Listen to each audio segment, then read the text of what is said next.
So that's, coming along. I've been working with a vocal coach.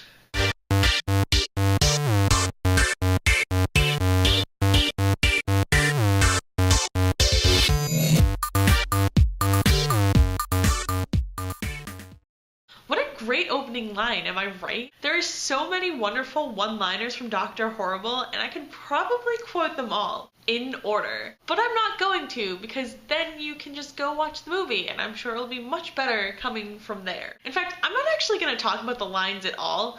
I'm not going to sit here and just repeat things. I actually kind of want to talk about the history of Dr. Horrible, because I think it's pretty interesting, and I don't know if it's something a lot of people know about. The year was 2008. It was a dark time in Hollywood. Dark time indeed. The writers were all on strike and were at war with the studios.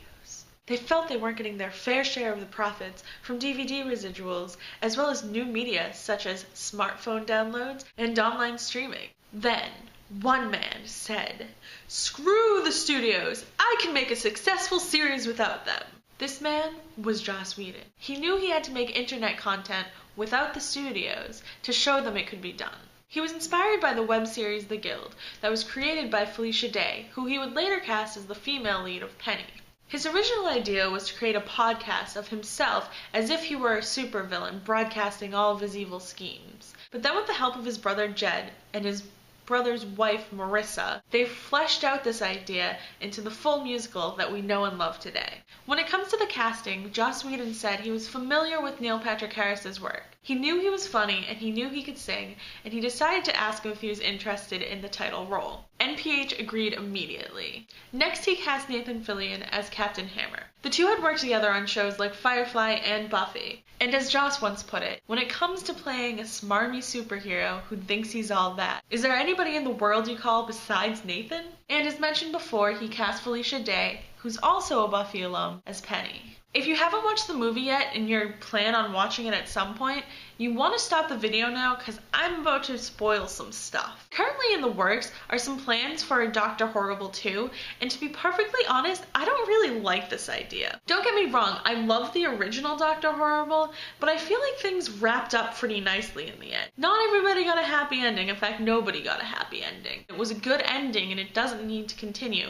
I mean, Penny died, that sucks. But where do you go from there? And Dr. Horrible already got into the Evil League of Evil. So what is he going to be working towards? What's going to be his big conflict? Besides just dealing with the emotional distress of losing Penny.